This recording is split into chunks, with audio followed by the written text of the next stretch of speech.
Hello and welcome to Course Approach. My name is Sushant Ranjan. I have 8 plus years of experience in accessibility and its related domain.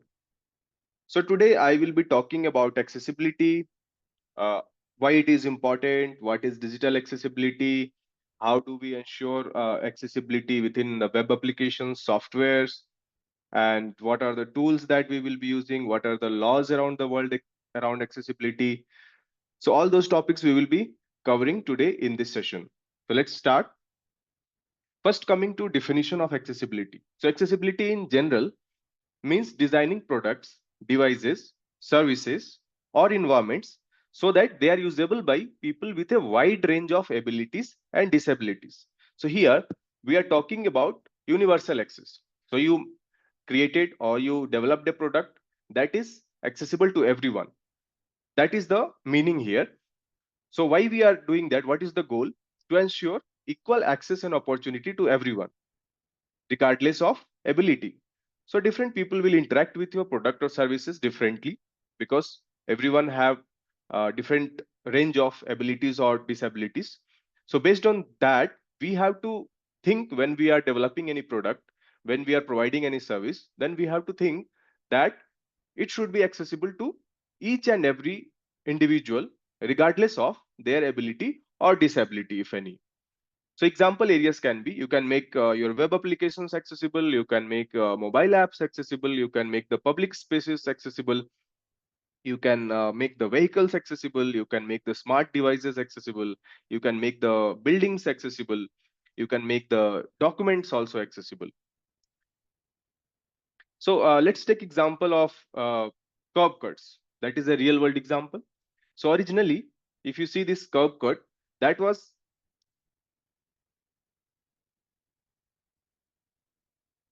originally this curb cut was designed for wheelchair users. People who were using wheelchair users, they used to use these curb cuts to navigate independently. But if we see in today's scenarios, it is also useful for people with strollers, people with carts, people with bicycles, and people with suitcases. So it was designed for the people with disabilities, but it is also being used by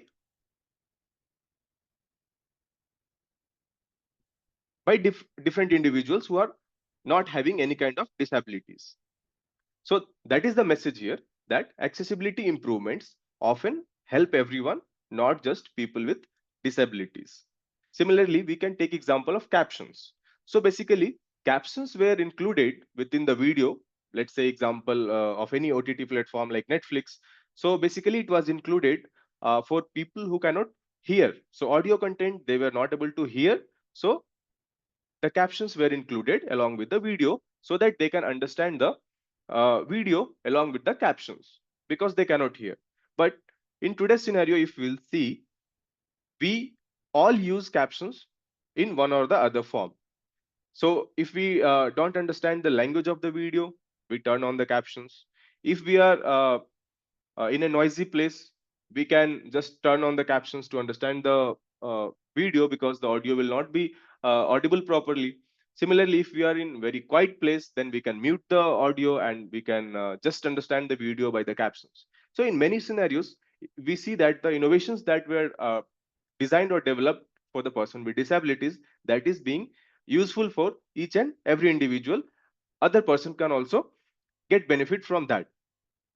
So that we should keep in mind whenever we are working for accessibility, we should think that we are making for everyone, not only with people with disabilities. Yes, of course, we will be focusing on people with disabilities along with the other people as well. Why accessibility is important? First thing is it promotes inclusion and equal opportunity. So it is based on the principles of inclusive design. So we are ensuring that our products, our services, our environments are inclusive, and we provide access to everyone for the equal opportunities because that is basic rights also. Expands user base and customer satisfactions. So let's say you have developed a product and your product is not accessible for a person with visual disabilities, let's say. So if you see globally, if your product is used globally, then you might lose your user base, because these people who have certain kind of disabilities for whom you have blocked the access from your product, they might want to use, they also have money to spend, but you are not able to provide services to them. So you are losing the user base and also the customer satisfaction. As we know, accessibility also enhances overall user experience. So if you are not making your applications accessible, then that somehow impact the customer satisfaction as well. Then there are certain laws around the world that enforces accessibility. If your application is not accessibility, there is always a risk that you might get caught in a legal risk. So if you are making accessibility uh, within your product, if you are making your products accessible, then you are also reducing the legal risk. Then last point is it also boosts search engine optimization. So when we design with accessibility in mind, we include proper structure within the web pages, proper title we will give. So all this will somehow uh, increase your search engine optimization process. And also overall usability and user experience, it enhances if your product is accessible. Now let's take a look at the disability statistics. So first point, 1 in 6 people globally live with some form of disabilities. This data is provided by World Health Organizations. I'm talking on the data provided by WHO in 2022. So it says 1 in 6 people globally, means we are talking about the whole world, live with some form of disability. So see the numbers. It is approx 1.3 billion people have some or the other kind of disability. And next point, if you see, 20% of the population will experience temporary impairments.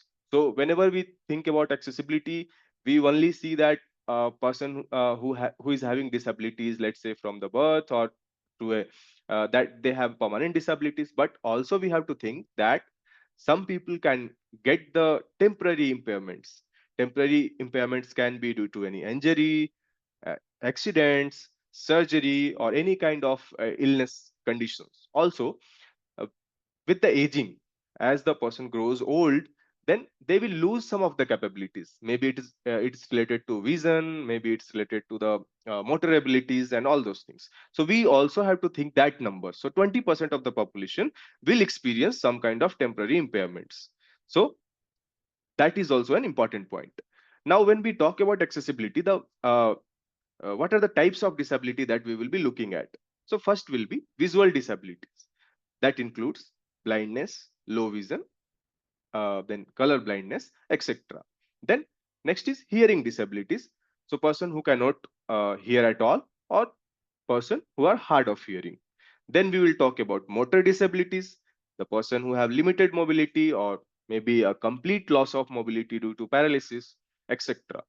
Then next is cognitive disabilities. That includes learning disabilities, autism, memory loss, and so on. Then next is speech disabilities. People who cannot speak or who cannot speak properly, those category of users also we have to keep in mind. Now let's talk about assistive technologies. So assistive technologies, as the name suggests, the technologies which assists people with disabilities to perform their task, to interact with a product or services, etc. So first category is screen readers. Screen readers are the devices that read out the text on the computer or any mobile device, and it reads out to uh, you, and it is basically used by the people with visual disabilities who cannot see at the screen. For the example for the screen readers are JAWS, NVDA, VoiceOver, TalkBack, Narrator, and many others. Then next category is screen magnifiers. The people with low vision, they will magnify or they will resize the uh, text on the screen. They will magnify the portion of the screen to enlarge the text, enlarge the content of the screen, and they wanted to see it. So for that, they will use some tools like Zoom Text, or they can use the browser zooming feature, or they might use the display settings within the operating system to enlarge the font. And then next is alternative input devices. So different category of users will use different input mechanisms. some will be using the mouse, some will be using the keyboard. So we have to think that we our product enables all types of input devices. So a user, whichever input mechanism they want to use, they can interact with the product with that kind of input devices like switches, eye trackers, voice assistants, and all those things. Then captions and transcripts. Captions and transcripts are useful for people with people who are hard of hearing, people who cannot hear, or people who are deaf blind. For them, the transcripts, so all those things are also example of assistive technologies. Then a speech recognition software such as Dragon Naturally Speaking. So this helps people with mobility impairment to directly interact using the speech, and they can interact with the product using that. Now, specifically, let's talk about digital accessibility. So when we say digital accessibility, it means we are talking about websites, mobile apps, softwares, web applications, documents, electronic devices, and any kind of information and communication technology products.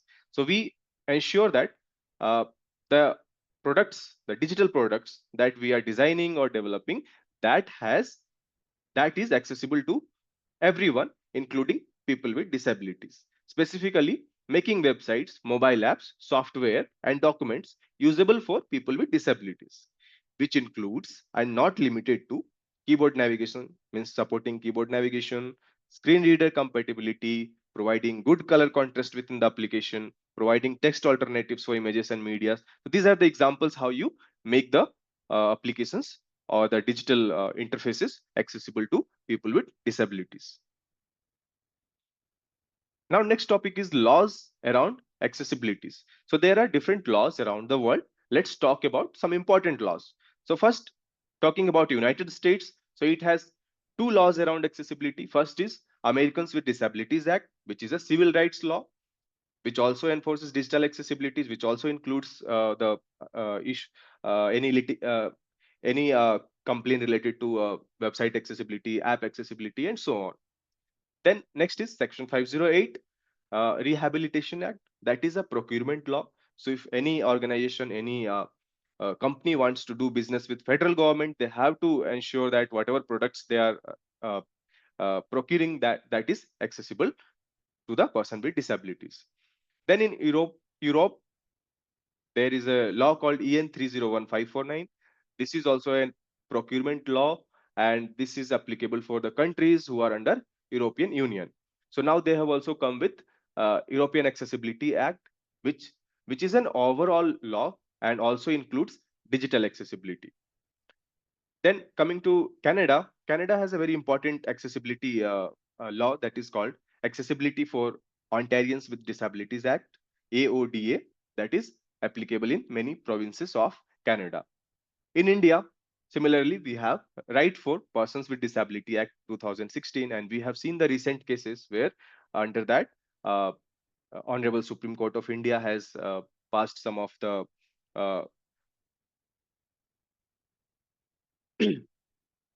some of the instances we have seen that uh, that has been some complaints related to the digital accessibilities. Let's say example, the different mobile apps, different websites which were not accessible, and they have filed a complaint in the court, and there was a positive response from the Supreme Court of India as well. Then all these laws, when they all these laws, when they talk about accessibility, they take reference from WCAG. WCAG is Web Content Accessibility Guidelines that we will see next. So coming to WCAG overview, what does WCAG mean? The full form is Web Content Accessibility Guidelines, and it is developed by World Wide Web Consortiums. And there is one part of it, Web Accessibility Initiative. It was developed by that, and it provides guidelines for making web content more accessible to people with disabilities, including those who use assistive technologies. So the WCAG guidelines will be evolving based on the uh, technology innovations, and uh, they will be always doing the research on different kind of disabilities. So based on the recommendation of the expert groups, they will continuously add the requirements, or maybe they will make some of the requirements obsolete. So currently we have the latest guideline, that latest version of the WCAG we have is WCAG 2.2. So it started from 1.0 and now we have the latest guidelines, latest version of the WCAG 2.2. So WCAG is based on four principles. First principle is perceivable. That means content must be presented in ways user can perceive. For example, let's say a person with visual disability who cannot see at all. So if they have to understand the image, we have to provide a text alternative. So text alternative is, if text alternative is provided for an image, then the screen reader will announce that alternative text and explain that image to the person with visual disability. So that is the example of perceivable.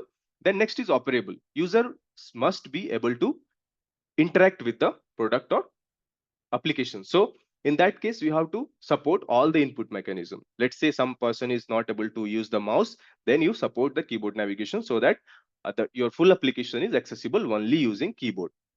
Next is understandable. So content must be easy to understand, easy to predict, and there is good error handling, a good predictability within the application. The interface is simpler. So all those things comes under understandable.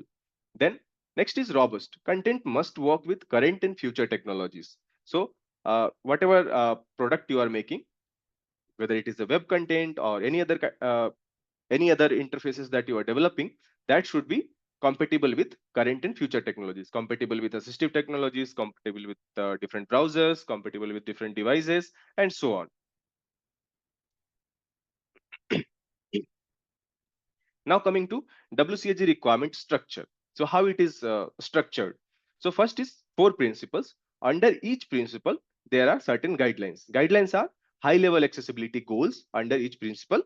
Then under each guideline, there are certain success criteria. Success criteria are basically testable rules that is used for the testing any kind of applications for accessibility. So let's say if there is an ID called 1.1.1, that means it is first principle, first guideline, and first success criteria. That is how it is. The WCAG requirements are structured, and the WCAG requirements are categorized into three levels. Level A is basic. Level AA is standard. So industry-wide standard is AA. So if you are compliant with the AA standards of WCAG, that is said to be compliant with accessibility. AAA is the advanced level.